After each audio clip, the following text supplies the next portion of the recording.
Spider-Versus is the June season for Marvel Snap, and I am beyond excited. This looks like one of the best seasons yet, and I have a lot to break down in this video. I'm going to talk about the cards that are going to be coming, but also the series adjustments that have happened to some of these cards, which is really big news. And then we also have some details about Conquest mode and some new locations. So there is a lot to cover. Now, I want to get the most important piece of information out of the way first. 2 cards from this season are going to go directly to Series 4 upon release. This is massive. That is 50% savings on these cards. The way we have been, programmed to understand how cards are released and new card acquisition in Marvel Snap is that they come out as Series 5 cards and they cost 6,000 tokens. I'm always talking about how it's such a bummer. Every single time I do one of these review cards, I'm always like, well, it's sweet, but it takes too long to acquire. It's too expensive. Well, literally, when they put it to Series 4, that is half the cost. That is 3,000 tokens. And I imagine, we don't know yet, but I imagine that means they're going to become Series 3 even faster because they'll drop down. So this is massive. And they went with 2. They could have went with just 1 to see how it goes or what the feedback is. They went with 2 out of 3 of this season. Okay, so you have your season pass card, which is Ghost Spider. Now she will become Series 5 if you don't pick her up in the June season as the season pass card. But let's talk about her first. Okay, so Ghost Spider is a 2/3 on reveal. The last card you played moves here. Now, there was some speculation on how this works, but let me just simplify it to you, okay? You play Human Torch on the left, you play Ghost Spider on the right, she webs the Human Torch over to her location. He gets double power, happy days. It's a great combo. Ghost Spider, I think, in my opinion, the reason I'm giving her 4 stars is because I think she's going to become a staple in move decks. Move decks that look to buff their own side of the board. In my opinion, there's 2 types of move decks. You have buffing your own board with, Vulture, Human Torch, multiple man, dagger, that kind of thing. So you move them around to get buffs. And then there's like the disruption move package where you're using like Polaris, Magneto, Kingpin, those sorts of things to move your opponent's cards around, get them destroyed. So Ghost Spider, I think, works so beautifully in that buff package that I think it's just like, if you like move decks, this is an insta buy. This is so good. But if you like art, dude, look at the variants here. It's unreal. Ghost Spider might have the best package of variants I've seen, like of a card yet. All these Venomized variants. Oh my gosh, it's so good. And this Peach Momoko variant is my pick for fave Ghost Spider variant. All right, and now we have Spider-Man 2099, or as I like to call him, Miguel. So Miguel here is a 4/6. The first time this moves to a location, destroy an enemy card there. I'm giving Miguel 3 stars, but my goodness, for the value of this card, I might as well give it 5 because Miguel here is releasing as a Series 4 card. Let's go. I actually thought this would be one of the cards that would stay as Series 5 because it's so hype. It's like a very powerful character, very interesting character. I think that a lot of people will pick up. So the fact that it's Series 4 is just so amazing. I think a lot of people are going to have access to this card when it's released. Hopefully 3,000 tokens is still quite a bit. Still takes you some time, but hey, this card might not release for another week or 2. You keep doing your daily grind and maybe you get enough tokens. I think everyone's a little broke after high Evo, but hey, 3,000, maybe you can scrounge it up together to get Spider-Man 2099 or good old Miguel. So we got to talk about the ability though. And the reason I'm giving this 3 stars might alarm people.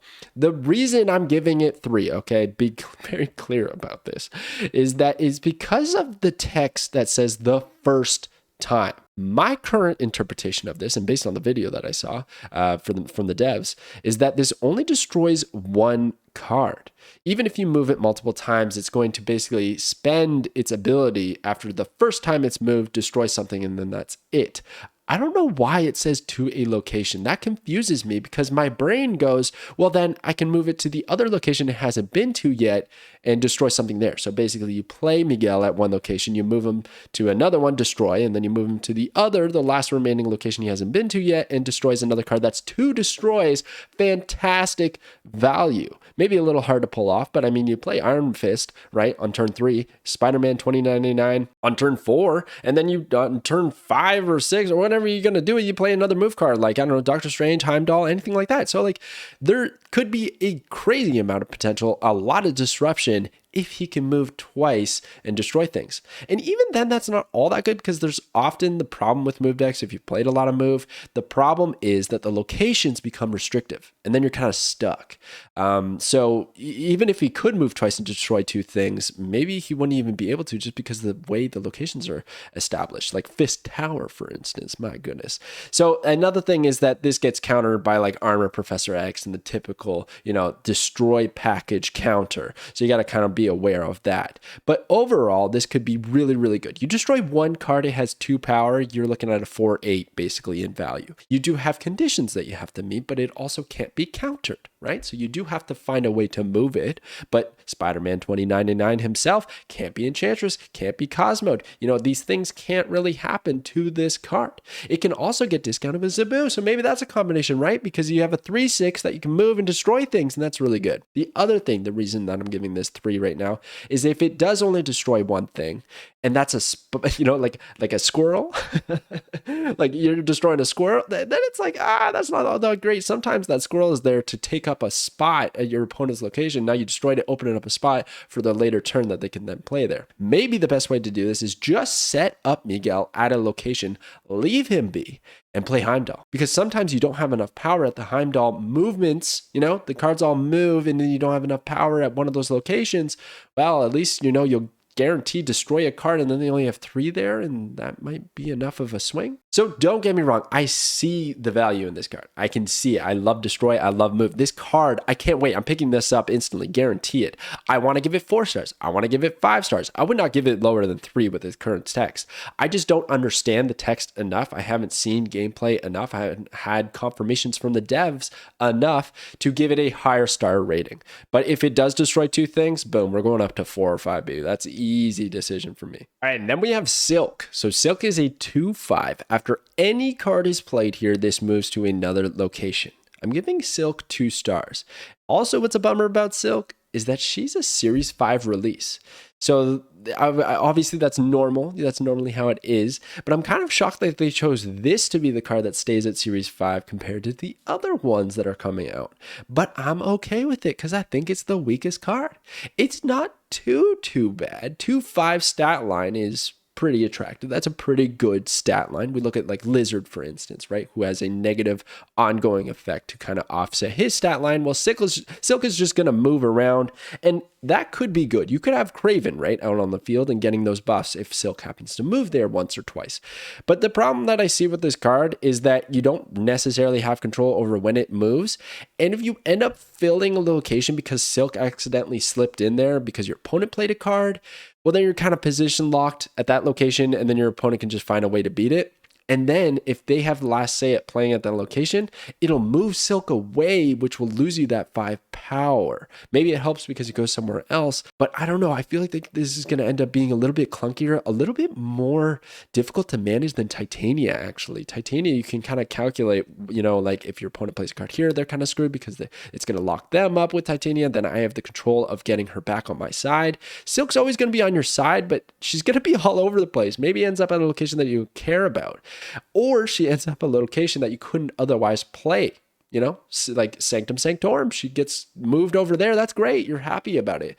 But I don't know if that's the goal. I don't know if it's worth putting in your deck. So I'm leaving her at 2 stars, but my goodness, she looks awesome. She has amazing variants. I think that Venomized one that just went by there is my favorite one.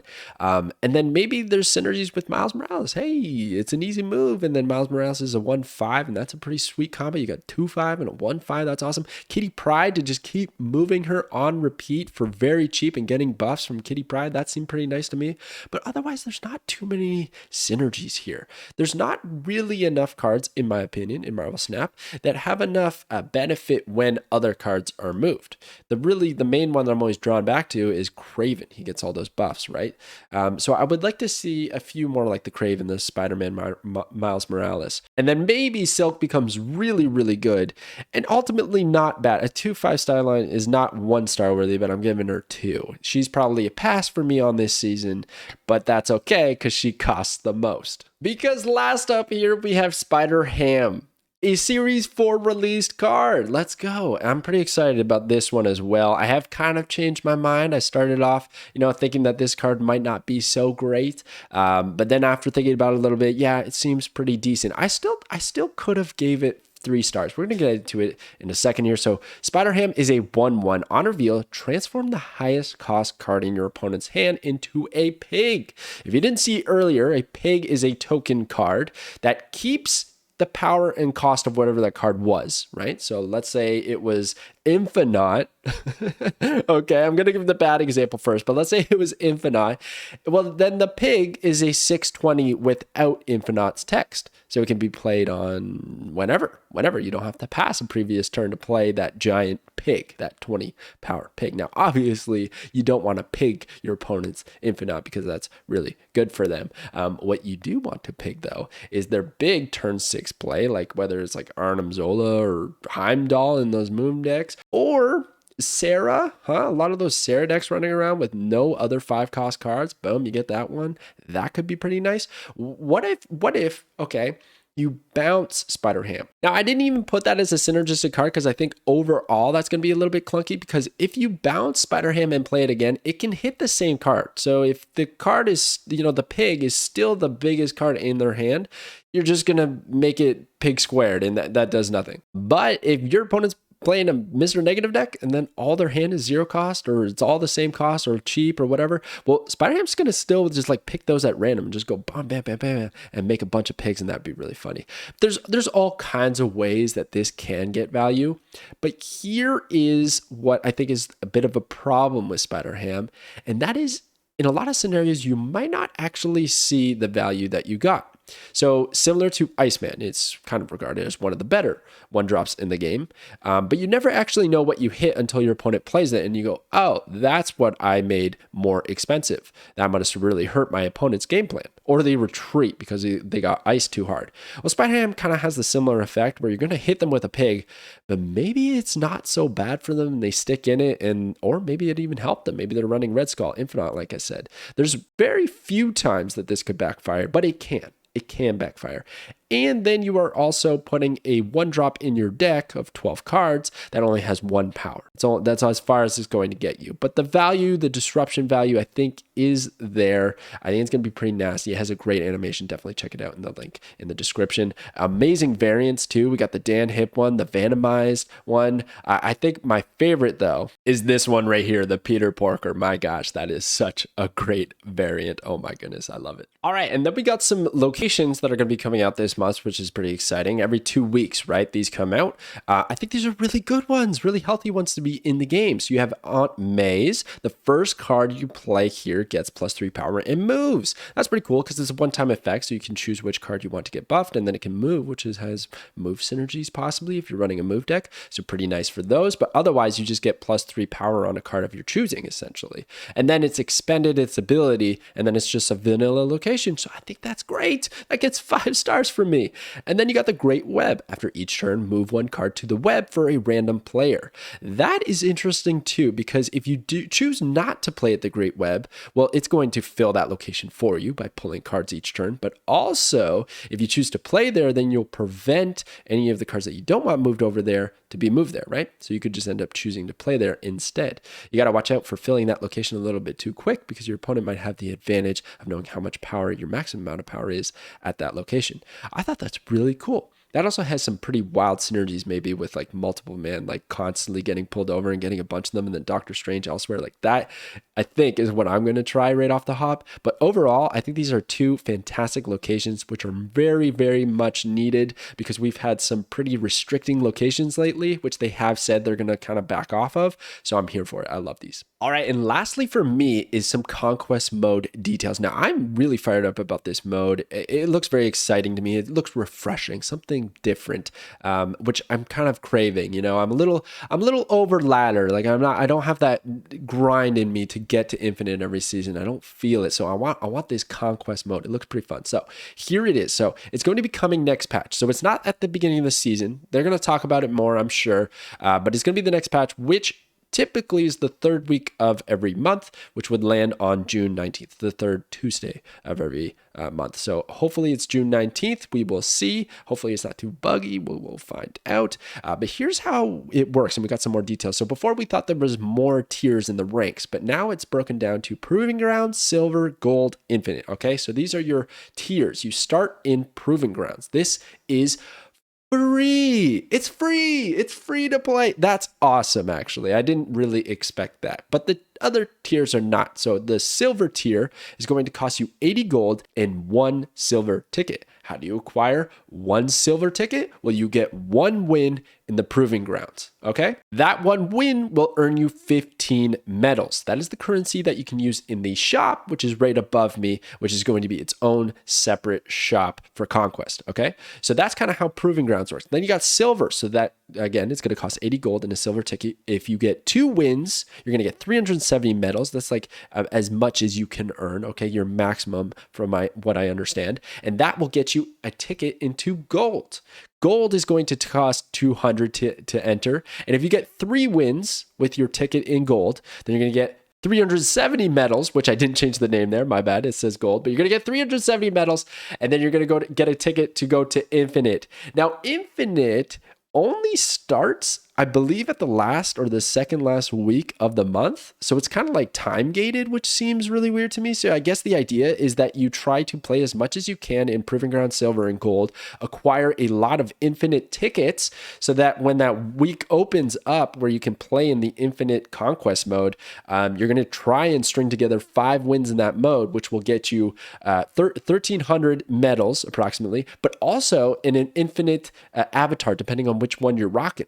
So you just, whichever one's your favorite, you get 5 wins in the Infinite Conquest mode, you'll get that Infinity Border avatar. I don't know. That's okay. That's cool. But then you also get all of these medals, which is going to help you purchase a bunch of things, including an exclusive variant, which I thought was pretty cool. So there, I imagine the shop is going to rotate just like the other shop does. So every day you'll see new rewards that you can acquire, or these are staple rewards like staple tickets, boosters, credits. Maybe the character for the boosters rotates. There's gold up there as well, titles. So that's kind of what you can spend your medals on. It looks like you really get value if you start winning in silver and gold. That's where you can actually get enough medals to purchase one of these.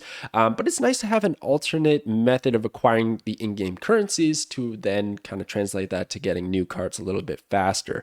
But it's not going to be easy. This is going to be really challenging. It's battle mode, right? So you got 10 life against another opponent who's got 10 life in back-to-back matches, and then stringing together wins without a loss. So if you're in silver, for instance, and you're trying to get to those 2 wins, but you win one, then lose one, then you're out. Your ticket is expended, and you got to try again another time. So you got to get 2 back-to-back wins. Gold is 3 back-to-back, and Infinite is 5. That is tough, but I can't wait for that challenge. It's going to be really, really exciting to stream that, so I can't wait. Anyways, that is everything for me. I hope you enjoyed this update, all these new cards. Let me know which one is your favorite, what you think about all these changes. I think it is a fantastic step in the right direction to make cards Series 4 on release. I think that is so good and healthy for the longevity of this game. I want to see more changes to make it even cheaper so that everybody can get the cool new stuff. But thank you so much for watching, everybody, and I will catch you guys next time.